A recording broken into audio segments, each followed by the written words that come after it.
Attention, agents of Spectre. Today we will be discussing the best and worst agents produced during the Daniel Craig era. So without further ado, let us begin this week's Bond Report. Hey guys, welcome back to the Bond Report. My name is Chris, aka the Bearded Blofeld. So this week we are walking into the holiday season that is December. And I thought, let's go over some of the coldest and maybe the most lukewarm characters during the Daniel Craig era, but to be more specific, the villains. That's my favorite. That's what we're talking about today. Starting off, we're going to save the best for last, so we are going to kick off with the worst and possibly most pointless villains of his era. So let's kind of dive right in. Now, to clarify, what I've done is I've kind of compiled a list of 15 different agents that have had a direct contact or impact or conversation with Bond. I took that list, shrunk it down, divided it in basically two camps, the worst and the best. But I kind of wanted to give you a little context as to where these lists kind of came from. Here we go. Worst villains of the Craig era. Number 5, Logan Ash, played by Billy Magnuson. Now, this character is more of a how did he get in the franchise to begin with? I feel like he was cast because he knew somebody who knew somebody, and they just kind of worked him into the script. I don't know if he was part of the Phoebe Waller-Bridge bring-in. This character felt a little hand-fisted to me. There was a tie between him and Safin, but those two didn't seem to go together very well, though, Safin and Logan. It felt like they were from two very different worlds. And even at that, how did this guy get into the CIA? That's a whole nother question that we never get answered. And I feel like either his character wasn't really necessary, and again, was just kind of pointless, or he knew a friend and they got him in the role and they got him in the movie and it was like, hey, here you go, you're in a Bond film. That's my take on Logan Ash. Number 4, Carlos. Carlos? Who's Carlos? Played by Claudia Santamaria. Carlos was the terrorist who was hired by Demetrios to go take out the Skyfleet jet. He had no lines. You just see him running and gunning, basically. He gets into a pretty good fist fight. That is why he didn't really make it any further up the list on this one, because I just feel like, again, he could have been played by somebody else. That if we're gonna kill off Demetrios anyway, if we're gonna kill off Demetrios' wife, why wasn't one of them cast for this role? Number 3, Elvis, played by Antonol Taubman. Elvis? Yeah, he left the building. He was the handler and assistant character for Dominic Green. He was always in the background with Green and only came to the forefront when Green deemed him useful. And this is kind of the curse of the background guy. A lot of his scenes felt a little shoehorned, they felt a little forced, just to give him a little bit more on-air time, like getting tripped down the flight of stairs by Fields at the party and having his toupee fall off. Now, obviously this is meant to be a comedic relief in the film, and I get that. Those moments are welcome. We need some of those lighthearted moments. But does that make him a good villain? Absolutely not. Did it need to happen? No. Could this have happened to literally anybody else? Probably, but maybe that's part of the formula. That's where that character fits in. And so while we may not love this character, he may be kind of a dud, if you will. People like Goldie from The World Is Not Enough. Those types of characters, they're memorable just enough, and then they're gone. And clearly Green didn't care too much about him either, because, spoiler alert, towards the end of the film, Green just, as they're running out of an exploding building, holds him, poses him, and says, stay here and guard this spot for me while he gets away. So when it came to Green's top men, yeah, he was the top dog, but that's kind of like being the king of the trash heap. Is that really something to brag about? Number 2, Dominic Green, played by French actor Mathieu Amalric. Dominic Green has notoriously been revered as one of the worst villains of all time in the Bond franchise. And with good reason. He's not interesting. He's not threatening. He doesn't come off as a quality villain, and I think this stems from the problem with the writing they had in this film. Quantum of Solace was riddled with problems during the writer's strike, and I feel like his character really suffered the most. While, yes, water is the most valuable resource in the world, it's not very interesting.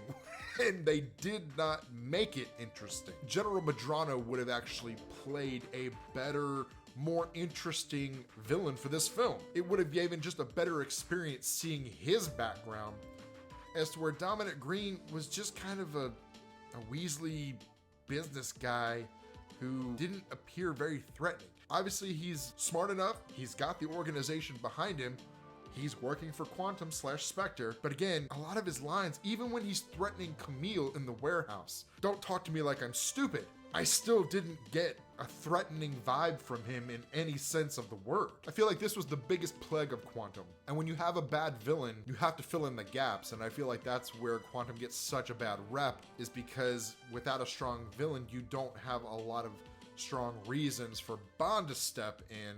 And I feel like Dominic Green was the direct reason for such a poor outcome on that film. Even towards the end of the film, when him and General Medrano were talking, and he basically gives him the ultimatum like, hey, you can sign this and give us control of the water, or, I'm just gonna go ahead and kill you and your replacement will be there tomorrow, so do what you want to do, but you'll see what happens. It still I didn't believe it. I don't know if it's Amalric's look, I don't know if it's his stature, I can't pinpoint what it is. Well, I didn't buy it. And I feel like there's a lot of people that didn't buy it. Like, he just wasn't threatening in the way that film needed him to be. And that is why he is number 2 on my worst and sometimes most pointless villains. Number 1 worst villain of the Craig era, Ernst Stavro Blofeld, played by Christopher Waltz. This was hands down, during the entire Craig franchise, the biggest missed opportunity. And I understand why they went with Christopher Waltz. He was coming off Inglourious Bastards, where he played an absolutely diabolical and evil, high-ranking SS officer in World War II. That character, I believed. I believed he was threatening. I believed he was menacing. Even Waltz went on record to say he didn't feel like he nailed the character, and that's part of why he came back in No Time to Die to try and redeem the way he played him, and still, it was very underwhelming. It wasn't a strong performance. The whole brothers aspect, and I'm a fan of a lot of the Craig films myself, I am, but the fact that they went the brothers direction with Spectre and with Quantum with Blofeld, no. Just no. Who greenlighted that? We didn't need it. I think for a lot of people, especially my generation, we looked at it and said, wait a minute, they're really doing the Austin Powers? Like, that was supposed to be a spoof. Austin Powers, the spy, and the villain, Dr. Evil. They're supposed to be, wait a minute, they're the spoof of the Bond franchise. They're not wait, why are we adopting elements from those movies? It really kind of ruined the character in a sense. And I really hate to say that, because previous iterations, even my least favorite classic portrayal of the character was Charles Gray. That was still a more believable, better Blofeld performance than what we got from Waltz, and I struggle to understand why, given the fact that Waltz is such a great actor. He's so well trained. This is something he should have knocked out of the park. I feel like a lot of people would agree with me on this though, but let me know down in the comments, what do you think? Do you agree with my number 1 worst villain of the Craig era? We've gone through the worst. We've gone through all the stinkers. We got through that. Let's move on to the top 5 best villains of the Daniel Craig era. Number 5, General Medrano.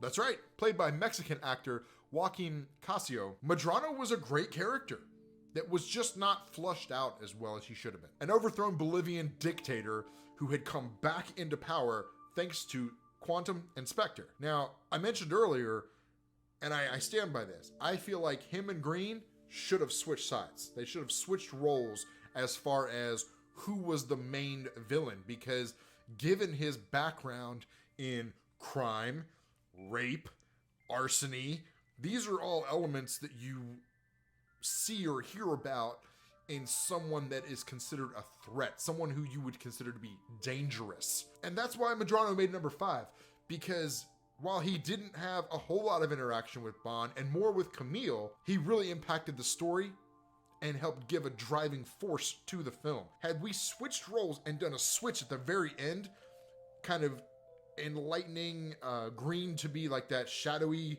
villain who comes out to be the big guy at the end, I feel like Medrano would have got a lot more screen time, a lot more lines, and it just would have made for an overall better movie. Number 4, best villain of the Craig era. A lot of people are going to question me on this. I already know. I can already feel it coming. Hold on.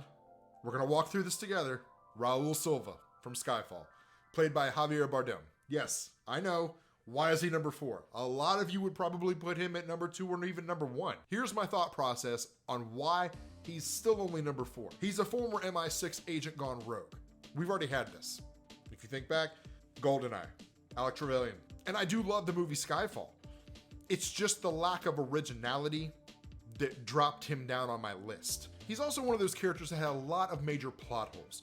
You got to consider the fact that he put this whole plan together. Q even says it in the movie. He had been working on this for years. Well, if he's been out of the agency for that long, who's to say protocols and plans would not have changed? And that's where we start finding some of the plot holes here of Skyfall. If any one of his guesstimations of what MI6 would have done would have changed in the time he was gone from the agency, he would have sat in a jail cell and rotted. None of this would have worked. M would have survived. Bond would have been fine. It was a little convenient, if you will, that a lot of the things kind of fell into place the way they did. But you cannot deny this character's determination. Even after M and Bond retreat to Skyfall, he comes in full force, helicopter, grenades, you name it, full strike team to take him out, and ultimately, he achieved his goal. He killed M.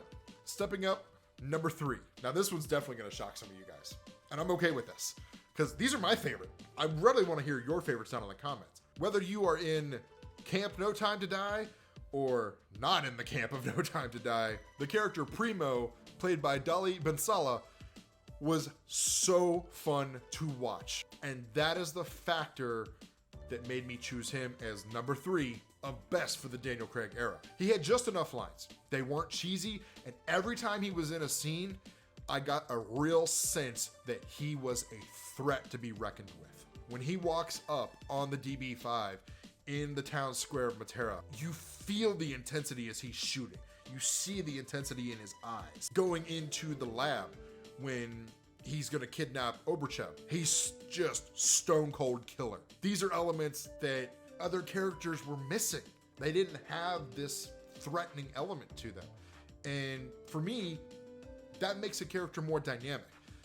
It's one thing, yes, if you can be calm, you can be a dramatic actor, that's fine. That's a very good quality to have. And as an actor, you should strive for that. But if you're gonna play a bad guy, if you're gonna be a villain, you've got to be menacing. You've got to be intimidating.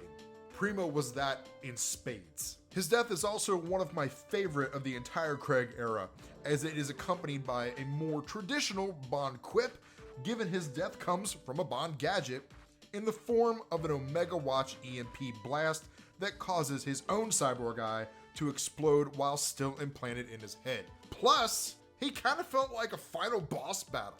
You know, like Craig's climbing this tower, he's climbing, and when he gets to the top, he's got he's fighting off henchmen, and then he's finally, there's Primo at the very top, and he's the last one he's got to get through. For him to go out like that, I thought was just so much fun. Of course, this happens right before the darkest moment of the franchise as well. I got 2 left. Comment below, who do you think it's gonna be?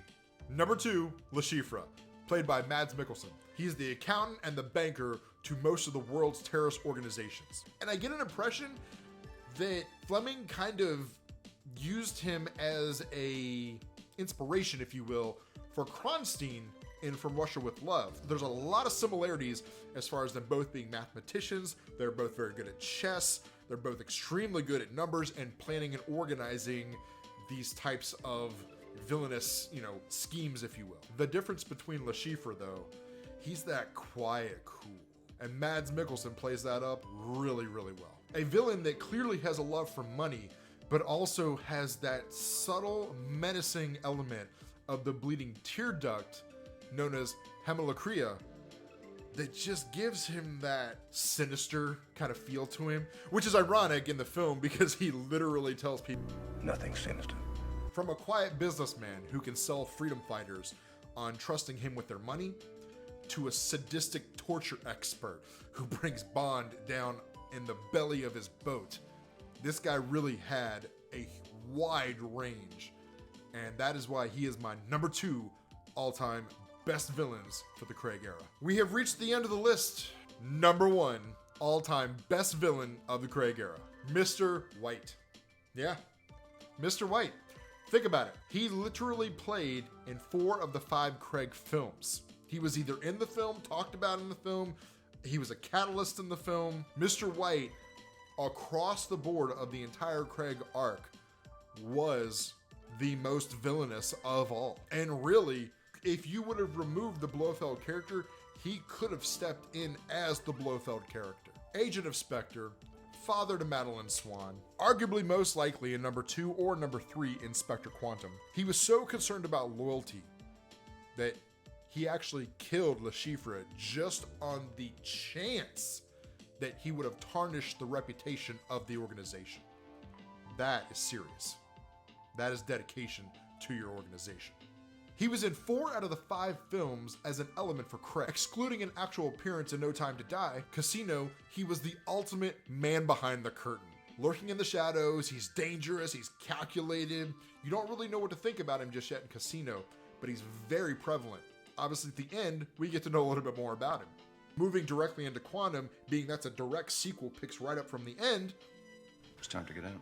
Having an understanding that he still has the upper hand no matter what the situation is. I mean, he is brought to an underground interrogation room in a different country and still manages to work his way out of the situation, exposing M's bodyguard Mitchell as an agent of Spectre. He gets out scot-free. Still has 2 bullet wounds, but even by the end of the film, he is still at large. Skyfall, he was absent. And I will, that's fine. He didn't play into the Silva plan whatsoever. Coming into Spectre, he's a very prominent character. Starting off, we find out that Marco Sciarra is actually commissioned to kill the Pale King. But why that name? I mean, yeah, okay, he's Caucasian, but why the Pale King? Well, Chris, I'm glad you asked. Thanks, Chris, I appreciate that. In the scene where Bond was being chased by Hinks, the DB5 and the Jaguar chase scene, Bond is on the phone with Moneypenny, and she is pulling up information because she had been looking into the Pale King for Bond. A deleted scene, and I'm going to show the picture here, shows one of the shots that Moneypenny actually found about the Pale King. And in this shot, you can see that Mr. White's real name is Frederick Koenig. Koenig being German for king, henceforth the Pale King. But when Bond finally finds him in the Austrian Alps, he's been hiding because he got outed. Blofeld wants him dead, and they actually poisoned him with thallium on his cell phone. Now, the fact that Mr. White had been using thallium for so many years, it made him a little bit more immune, so rather than dying within the first couple weeks, he's kind of been limping along. And if you see, when we find him, I'll show a picture here, he's not in the greatest condition, obviously. He's got a hydration pack in on an IV, so he knows his death is coming, he knows it's imminent, but he's been preparing for it, and he's kind of been tying up a lot of loose ends. I do love the story arc where he does send Bond out to save Madeline. I did enjoy this element of Spectre. I thought it was a cool way to kind of work in a new character and a send-off, if you will, for Mr. White. I thought this was really creative writing to develop the subplot within Spectre. Moving into No Time to Die, now we see the repercussions of everything that's happened leading up. Right off the cusp, Mr. White's family is the opening title sequence as a flashback showing where Mr. White's actions for Blofeld led up to the death of his wife. And he mentioned this previously in Spectre when Bond was trying to guess, who are you protecting? Is it your son? Is it your wife? And he says, She left long ago.